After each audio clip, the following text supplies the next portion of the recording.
relación bilateral cualitativamente distinta a la que teníamos hace algunos años, porque, vuelvo a insistir, hoy es parte del Tratado de Libre Comercio entre los dos países, la materia laboral, y el respeto a los derechos de los trabajadores. México incluso mandó una comunicación a Estados Unidos sobre lo que estamos observando y vamos a abrir una etapa ahora de consultas entre ambos países. Los consulados están trabajando mucho sobre eso, ahora que se comentaba, sobre el tema laboral y protección de los derechos de los trabajadores.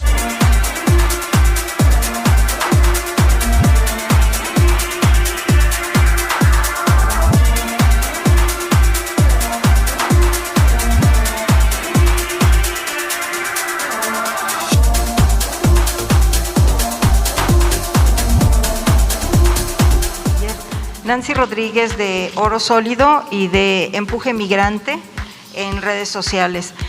Gracias. Mire, precisamente su secretaría, canciller, lanzó un aviso importante. Dice, realizaremos acciones para evitar la gestoría, el coyotaje, en el trámite de citas de pasaporte. Esto para que todos los ciudadanos tengan libre acceso y puedan obtener una cita sin intermediarios. Ustedes mismos en Secretaría de Relaciones Exteriores dieron a conocer que en Nuevo León hay aproximadamente 100 cuentas de correos, obviamente hackeadas, y un total de 361 citas agendadas con irregularidades para sacar pasaporte nada más en Nuevo León.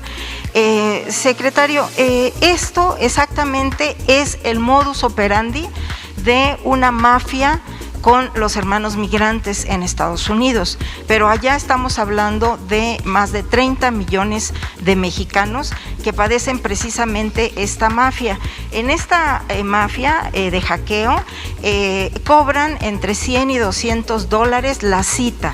Entonces, esto viene de administraciones anteriores, obviamente.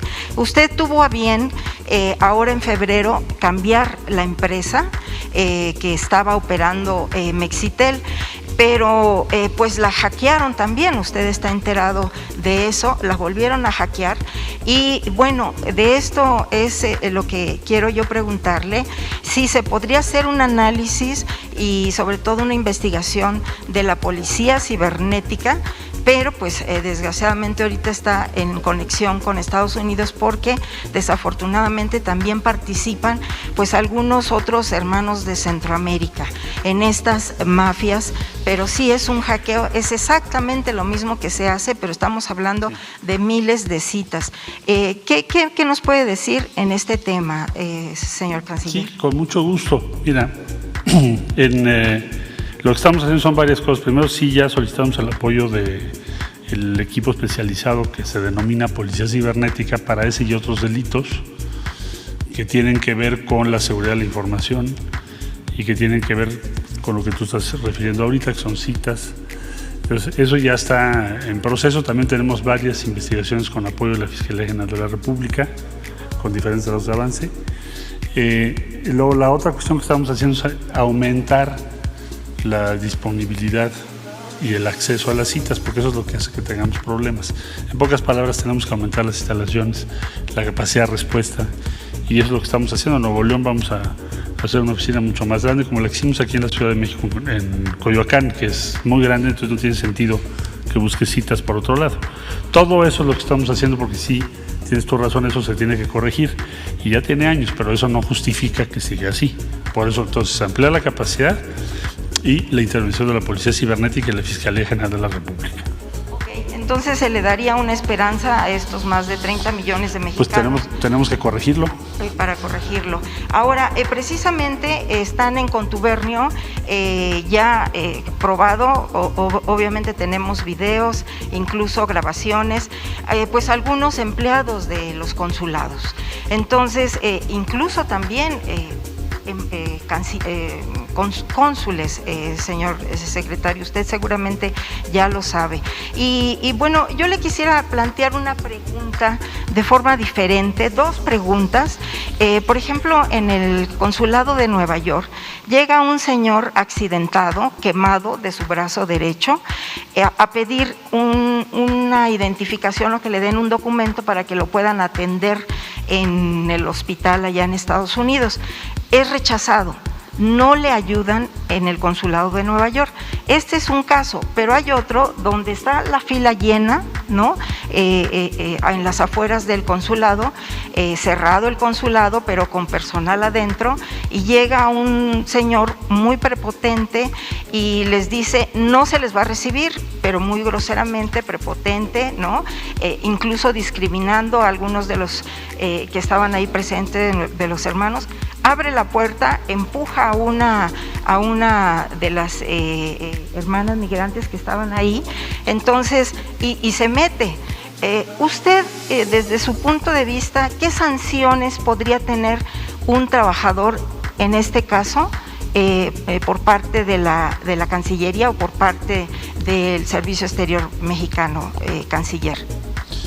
Sí, mire, yo le diría que primero los consulados de México en los Estados Unidos, que son 50, son la red consular más importante del mundo. No hay ningún país que tenga 50 sedes consulares en otro país. México es el único que tiene eso. Y debo decir que ahora que ha sido la pandemia, la actuación de las y los cónsules y de su equipo, pues ha sido impresionante en cuanto a compromiso, en cuanto a entrega, en cuanto a lo que han conseguido: transporte, asistencia, atención médica, ahora dosis de vacunas, etcétera. Eso no quiere decir que no podamos observar casos como los que usted está comentando. Para esos casos no los debemos permitir, porque entonces pues van en contra de lo que es la norma, de lo que es el compromiso de los consulados mexicanos que han hecho toda esta labor tan importante, no solo en la pandemia, en general. Son consulados de referencia para muchos países. Entonces, si usted tiene la bondad de entregarme o hacerme saber esos detalles, pues actuamos de inmediato, porque no debe ser. Perfecto. Debemos estar comprometidos con la gente. Bueno, tenemos los videos. Sí.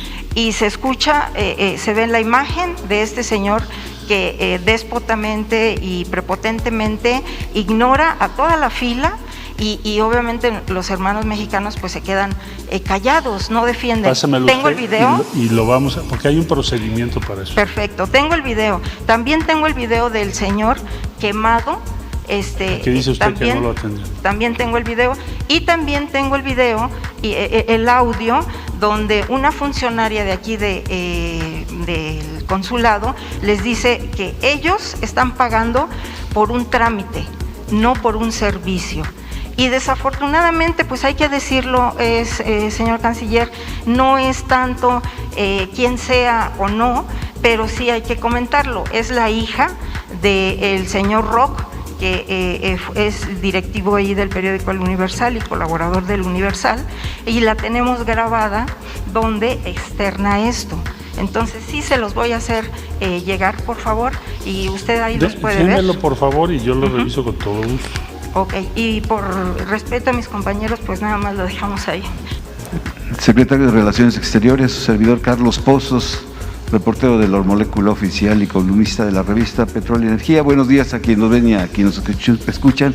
Buenos días a los compañeros. Esta pregunta se la hago con información que me comparte un colega, compañero, Darío Celis, del Financiero.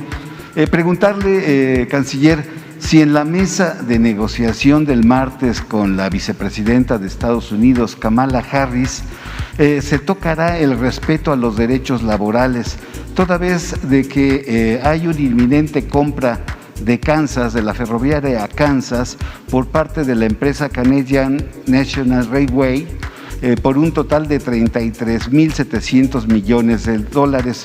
Aquí hay dos aduanas que se tienen que cubrir para esta negociación. Es la aduana de la COFECE, presidida por Alejandra Palacios, y por el sindicato ferrocarrilero con Víctor Flores, que quiere los mismos salarios y prestaciones que se dan en Estados Unidos. Se tocará en la mesa de negociación este tema tan importante, porque así se haría la línea férrea más grande del mundo, desde Canadá hasta México. Bueno, no está previsto específicamente tocar ese tema de esa empresa, y tampoco es el objeto principal de la entrevista o de la reunión todos los temas bilaterales, como podría ser el tema laboral. Ahora, ahí solo apuntaría yo que estamos en una etapa distinta con Estados Unidos en materia laboral, porque ahora se pueden presentar casos y promover casos por ambos países y se establecieron mecanismos para los diferendos en ese campo. En síntesis, hay un cambio en la legislación laboral en México muy favorable a los trabajadores, a las y los trabajadores, y en Estados Unidos tienes ahora un gobierno que es más pro sindicatos que en el pasado, la anterior administración. Entonces, yo lo que anticiparía es que los derechos de los trabajadores a ambos lados de la frontera pues tienen hoy una coyuntura más favorable que en los últimos años, y por lo tanto no debería de ser una materia de diferencia entre ambos países, más bien lo contrario, de acercamiento entre ambos países. Entonces, no vamos a discutir ese caso en particular, ni está previsto que tengamos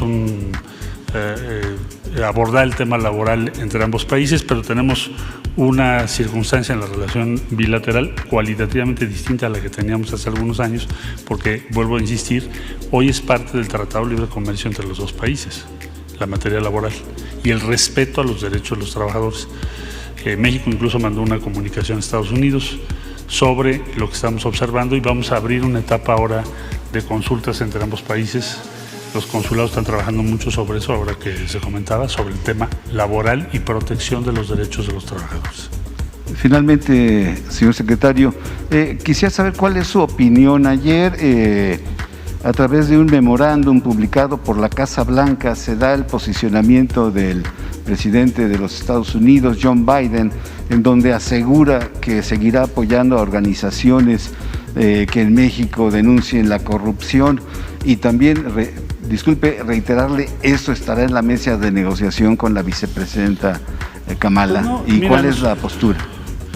Yo lo veo, en primer lugar, no es una resolución o una circular sobre México, es una circular sobre toda su política en todo el mundo, que tiene que ver con lo que Estados Unidos ha hecho durante muchos años, que es apoyar a muy diversas organizaciones a través de sus instituciones. Es una decisión de Estados Unidos sobre ello. No esperaríamos que eso cambiase, ni tampoco México lo ha planteado así. Lo que México está planteando es que las organizaciones que reciban financiamiento de gobiernos extranjeros tienen que respetar el ámbito político interno. Eso es lo que estamos planteando. Que, por cierto, también está en la ley en Estados Unidos. O sea, México no podría pagar o financiar a una organización en Estados Unidos no gubernamental que tuviese como propósito influenciar el proceso político, porque así está establecido en la ley en los Estados Unidos. Entonces, lo que está México planteando es lo mismo, el mismo estándar que tiene su ley, en pocas palabras, que las organizaciones que reciban esos recursos, en su caso, no pueden intervenir o participar o influenciar el proceso político en México.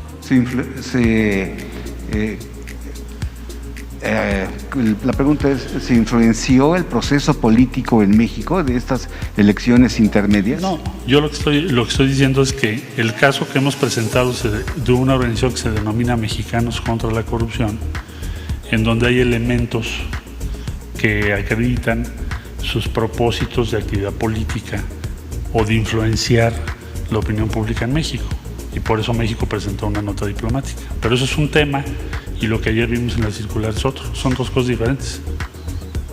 Bien, gracias. A usted.